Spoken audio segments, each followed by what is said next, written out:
ನಮಸ್ಕಾರ. ಜಾತಕಫಲ ವಿಶೇಷ ಕಾರ್ಯಕ್ರಮಕ್ಕೆ ಸ್ವಾಗತ. ನಾನು ಅಮೃತಾ ಗೌಡ. ಈ ದಿನದ ಜಾತಕಫಲ ಸಂಚಿಕೆಯಲ್ಲಿ ಪಂಚಾಂಗದ ವಿಶೇಷತೆ, ಹೊಸ ಮಾಸದ ಆರಂಭವಾಗ್ತಾ ಇದೆ, ಹೇಗಿದೆ ಈ ದಿನ ತಿಳ್ಕೊಳ್ಳೋಣ. ಜೊತೆಗೆ ಸಂದೇಶಗಳಿಗೆ ಉತ್ತರ, ಪರಿಹಾರ, 12 ರಾಶಿಗಳ ಫಲಾಫಲಗಳನ್ನು ತಿಳಿಸ್ಕೊಡ್ತಾ ಹೋಗ್ತೀವಿ. ಮೊದಲಿಗೆ ಪ್ರಾಜ್ಞರಾದಂತಹ ಶ್ರೀಕಂಠ ಶಾಸ್ತ್ರಿಗಳನ್ನ ಕಾರ್ಯಕ್ರಮಕ್ಕೆ ಸ್ವಾಗತಿಸಿಕೊಳ್ಳೋಣ. ಶಾಸ್ತ್ರಿಗಳ ಕಾರ್ಯಕ್ರಮಕ್ಕೆ ಸ್ವಾಗತ. ತಮಗೆ ನಮಸ್ಕಾರಗಳು. ಶಾಸ್ತ್ರಿಗಳೇ, ಮೊದಲಿಗೆ ಈ ದಿನ ಹೊಸ ಮಾಸ ಆರಂಭವಾಗ್ತಾ ಇದೆ, ವೈಶಾಖ ಮಾಸ. ಹಾಗಾಗಿ ಪಂಚಾಂಗದ ವಿಶೇಷತೆ ಹೇಗಿದೆ ತಿಳಿಸ್ಕೊಡೋದಾದ್ರೆ? ಶ್ರೀ ಗುರುಭ್ಯೋ ನಮಃ. ಹರಿ ಓಂ. ಮೂರ್ತಿತ್ವೇ ಪರಿಕಲ್ಪಿತ ಶಶಿಭೃತೋ ವರ್ತ್ಮ ಪುನರ್ಜನ್ಮನಾಂ ಆತ್ಮೇತ್ಯಾತ್ಮವಿದಾಂ ಕೃತಶ್ಚ ಯಜತಾಂ ಭತ್ತ ಅಮರಜ್ಯೋತಿಷಾಂ ಲೋಕಾನಾಂ ಪ್ರಳಯೋದ್ಭವ ಸ್ಥಿತಿವಿಭಶ್ಚಾನೇಕಧಾಯ ಶ್ರಿತೌ ವಾಚನ್ನ ಸದದಾತ್ವನೇಕ ಕಿರಣಃ ತ್ರೈಲೋಕ್ಯ ದೀಪೋ ರವಿಃ. ಸಮಸ್ತ ವೀಕ್ಷಕರಿಗೆ ಶುಭೋದಯ, ಶುಭ ಬೆಳಗು. ಈ ದಿನದ ಸಂದೇಶಗಳನ್ನು ಪರಿಶೀಲಿಸುವ ಪೂರ್ವದಲ್ಲಿ ಹೊತ್ತಿನ ಪಂಚಾಂಗ ವಿಶೇಷತೆಯನ್ನು ಗಮನಿಸಿಕೊಳ್ಳೋಣ.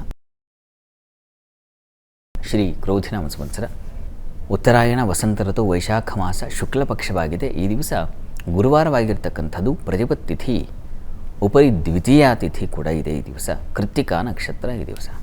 ಈ ಒಂದು ದಿವಸ ಬಹಳ ವಿಶೇಷವಾದ ಒಂದು ಮಾಸಕ್ಕೆ ನಾವು ಪ್ರವೇಶ ಮಾಡ್ತೀವಿ. ಅದು ವೈಶಾಖ ಮಾಸ. ವೈಶಾಖ ಮಾಸ ತುಂಬ ವಿಶಿಷ್ಟ ಫಲಗಳನ್ನು ಹರಡಿಕೊಂಡಿರ್ತಕ್ಕಂಥ ಮಾಸವಾಗಿದೆ. ನಾವು ಪ್ರಾರಂಭದಲ್ಲೇ ಕಾಣ್ತಕ್ಕಂಥದ್ದು ಅಕ್ಷಯ ತೃತೀಯ. ಮಹಾ ವಿಶಿಷ್ಟವಾದ ದಿವಸ ಅದು ಅಕ್ಷಯ ತೃತೀಯ. ಹಾಗಾಗಿ ಎಷ್ಟೋ ಜನ ಕಾದಿರ್ತಾರೆ, ಒಂದು ಸ್ವಲ್ಪನಾರು ಚಿನ್ನ ತಗೊಳ್ಳೋಣ ಅಂತ. ವಸ್ತುತಃ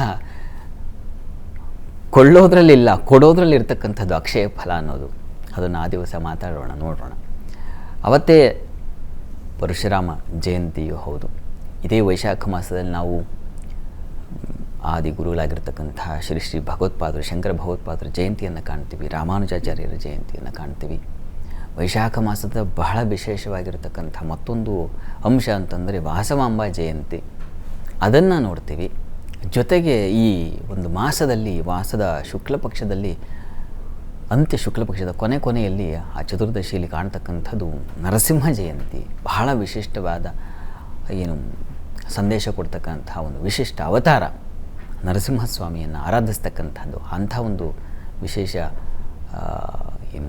ವ್ರತಕ್ಕೆ ಈ ಒಂದು ಮಾಸ ಸಾಕ್ಷಿಯಾಗುತ್ತೆ. ಜೊತೆಗೆ ಈ ಒಂದು ಮಾಸದಲ್ಲೇ ಸೋಮಪ್ರದೋಷವೂ ಒಂದಿದೆ. ಹೀಗಾಗಿ ಅಂತೂ ವೈಶಾಖ ಮಾಸ ಮತ್ತು ಹೆಚ್ಚಾಗಿ ಬುದ್ಧ ಪೂರ್ಣಿಮೆಯನ್ನು ಕಾಣ್ತೀವಿ.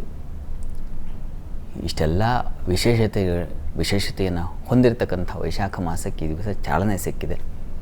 ಯಾವುದನ್ನು ನಾವು ತಪ್ಪಿಸದೆ ಬಿಡದೆ ಆಚರಣೆ ಮಾಡಬೇಕು. ಆಯಾ ದಿವಸಗಳಲ್ಲಿ ಆಯಾ ವಿಶೇಷತೆ, ಅದರ ಒಂದು ಫಲ ಏನು, ಇದೆಲ್ಲವನ್ನು ನಾವು ತಿಳಿತಾ ಹೋಗೋಣ. ಅಂತೂ ಈ ದಿವಸ ನಾವು ಪ್ರತಿಪತ್ತು ಉಪರಿ ದ್ವಿತೀಯ ಇದೆ. ಸಾಮಾನ್ಯವಾಗಿ ಉಪರಿಯಲ್ಲಿ ಶುಭ ಕಾರ್ಯಗಳನ್ನೇನು ಮಾಡೋದಿಲ್ಲ. ಪ್ರತಿಪತ್ತಿದ್ದಾಗ ಪ್ರತಿಪತ್ ಪಾಠನಾಶನಂ ಅಂತಿದೆ. ಪ್ರತಿಪತ್ತಿದ್ದಾಗ ನಾವು ಅಧ್ಯಯನಕ್ಕೂ ಅವಶ್ಯಕತೆ ಇಲ್ಲ. ಆ ದಿವಸ ಪಾಠವೂ ಮಾಡೋ ಹಾಗಿಲ್ಲ. ಪಾಠ ಮಾಡಿದ್ರೆ ನಷ್ಟವಾಗುತ್ತೆ ಅಂತ. ಪ್ರಾರಂಭ ಇಲ್ಲ. ಪ್ರತಿಪತ್ ತಿಥಿ ಸಾಮಾನ್ಯವಾಗಿ ವರ್ಜ್ಯ. ಯಾವುದೂ ಶುಭ ಕಾರ್ಯ ಮೊದಲನೇ ದಿವಸ ಮಾಡೋದಿಲ್ಲ. ಚಂದ್ರನಿಗೆ ಪಕ್ಷದ ಬಲ ಇರೋದಿಲ್ಲ, ಅದು ಒಂದು ಕಾರಣ.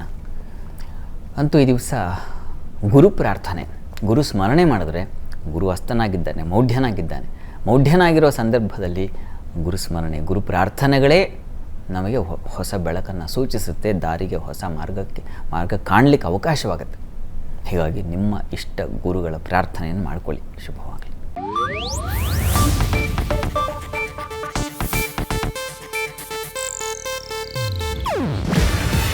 ಇದು ಏಷ್ಯಾನೆಟ್ ನ್ಯೂಸ್ ನೆಟ್ವರ್ಕ್ ಪ್ರಸ್ತುತಿ.